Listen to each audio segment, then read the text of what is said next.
सुदर्शन शिंगे.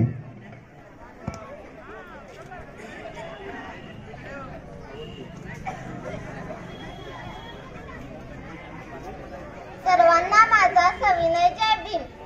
ज्या महामानवाने माणसाला माणूस म्हणून जगण्याचा हक्क दिला तो विश्ववंत प्रज्ञासूर्य बोधिसत्व क्रांतीसूर्याची म्हणजे महामानव डॉक्टर बाबासाहेबांची जयंती आज आपण मोठ्या उत्साहाने साजरी करत आहोत. या निमित्ताने बाबासाहेब हे केवळ डोक्यावर घेऊन नाचण्याचा विषय नाही, तर त्यांचे विचार आचरणात आणणे, त्या विचारांच्या मार्गावर चालणे, त्या विचारांचे पायीक होणे हे महत्त्वाचे आहे. या ठिकाणी मी बाबासाहेबांचे विचार व त्यांचे कार्य सांगण्याचा प्रयत्न करत आहे. अंधारच होता नशिबी त्यांना दिला स्वाभिमान, अंधारच होता नशिबी त्यांना दिला स्वाभिमान, दीनदलितांचे कैवारी बाबा तुमचा मला अभिमान, बाबा तुमचा मला अभिमान. ज्यांच्या घरात प्यायला पाणी नव्हतं, गरिबीच्या अज्ञानाच्या अंधारात जो समाज पिचत पडला होता, त्या समाजाला शिक्षणाच्या माध्यमातून डॉक्टर बाबासाहेबांनी स्वाभिमान आणि सन्मान मिळवून दिला. बाबासाहेबांना लहानपणी भीमा म्हणायचे. जेव्हा वर्गात अधिकारी शाळा तपासणीसाठी यायचे तेव्हा अधिकारी प्रश्न विचारायचे. जेव्हा अधिकारी प्रश्न विचारायचे तेव्हा वर्गाच्या बाहेर बसणारा भीमाच जास्तीत जास्त प्रश्नांची उत्तरे द्यायचा. एके दिवशी ते साहेब गुरुजींना म्हणाले, गुरुजी गुरुजी तुमच्या वर्गाची लाज राखणारा मुलगा या वर्गाच्या बाहेर बसला आहे, त्या मुलाला तेवढा आत घ्या, त्या मुलाला तेवढा आत घ्या. असंच एकदा साहेब भीमाला म्हणाले. भीमा हुशार आहेस तर सांग मला, सूर्यापासून सर्वात लांबचा ग्रह कोणता सांग. तेव्हा भीमा म्हणाला, साहेब साहेब सूर्यापासून सर्वात लांबचा ग्रह कोणता हे मला माहित नाही, पण माझ्यापासून सर्वात लांबचा ग्रह म्हणजे तो वर्गाच्या कोपऱ्यात ठेवलेला पाण्याने भरलेला माठ आहे साहेब, पाण्याने भरलेला माठ आहे.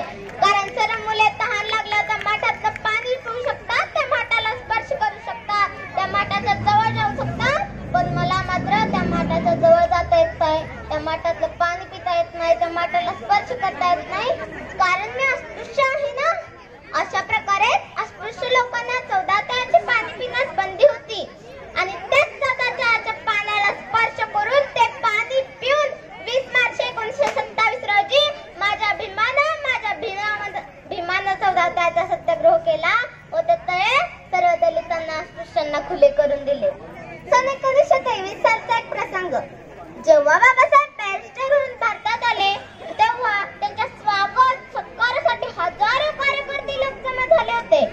त्यांचा सत्कार डोळ्यांनी पाहावा असं माता रमाईच्या मनात होतं.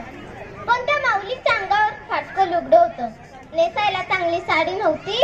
अशा लुगड्यात साहेबांना पाहिलं गेल्यावर लोक काय म्हणतील विचारानं त्या माऊलीच्या काळजात भिस्त झालं आणि एकदमच माता रमाईच्या लक्षात आलं की बाबासाहेबांचा सत्कार करताना शाहू महाराजांनी त्यांना एक फेटा बांधला होता.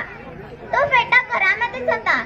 त्या माऊलीनं तो फेटा साडीसारखा गुंडाळला आणि मग ती माऊली बाबासाहेबांचा सत्कार पाहायला गेली. आपल्याला कोणी पाहू नये म्हणती लाजत गर्दीतनं बाबासाहेबांना डोळे भरून पाहत होती आणि एवढ्या गर्दीतनं सुद्धा बाबासाहेबांनी माता रमाईला ओळखलं व आपल्यासोबत स्टेजवर बोलवलं. बाबासाहेबांनी ओळखलं की माता रमाईनं साडीऐवजी फेटा नेसला आहे. अरे माझ्या बहिणीनं असा त्याग करणारी माऊली बाबासाहेबांच्या सोबत खंबीरपणे उभी होती. हा बाबासाहेबांचा व माता रमाईचा त्याग आपल्या सर्वांना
जीवनातील अंधार दूर करून दिला व त्यांना प्रकाशरूपी जीवन मिळवून दिलं. आणि अशा प्रकारे बाबासाहेबांचे उपकार आपण कधीच फेडू शकणार नाही. म्हणून मला म्हणावेसे वाटते, सागराचे पाणी कधी आटणार नाही, भीमाची आठवण कधी मिटणार नाही. अरे सागराचे पाणी कधी आटणार नाही, भीमाची आठवण कधी मिटणार नाही. अरे एकच जन्म काय हजारो जन्म घेतले तरी बाबासाहेबांचे उपकार कधीच मिटणार नाही, बाबासाहेबांचे उपकार कधीच मिटणार नाही. शेवटी 6 डिसेंबर 1956 रोजी बाबासाहेबांचे निधन झाले. या महामानवास माझे कोटी कोटी प्रणाम.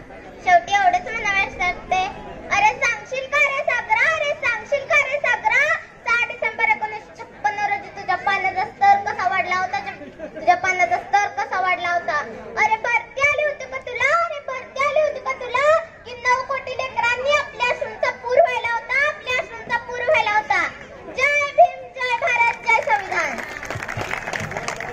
जय हिंद.